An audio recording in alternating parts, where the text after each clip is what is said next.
यतिखेर हामी सोमेश्वरगढीको यात्रातर्फ उकालो सिँढीहरू चढिरहेको अवस्था हो यो।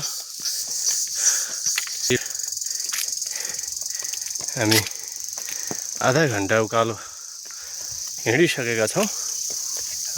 अब करिब आधा घन्टामा हामी सोमेश्वरगढीको मन्दिरमा पुग्ने लक्ष्यका साथ हाम्रा पाइलाहरू अघि बढिरहेको यो दृश्य हो। मेरो साथमा हुनुहुन्छ मेरो अर्धाङ्गिनी Parvati Sapkota. Hello guys. Hi. के छ हजुरको हालचाल? ठीक छ। यात्रा कस्तो छ? एकदम भयङ्कर। श्वास बढिरहेको अवस्था हो। हजुर। निश्चय नै हामी समथर भूभागमा जन्मेर हुर्केको मान्छेलाई यो सिँढी चढ्नु चाहिँ गाह्रै हुने रहेछ। यो परिश्रमको बावजुद पनि हामी सोमेश्वरगढी यात्रातर्फ अघि बढिरहेका छौँ।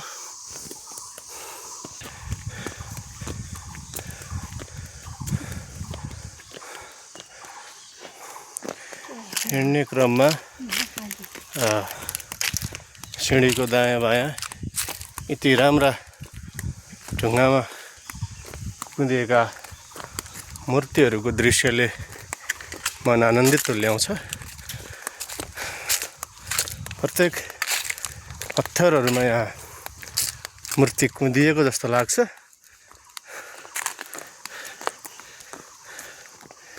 निकै नै कलात्मक मूर्तिहरू कुदिएका छन्।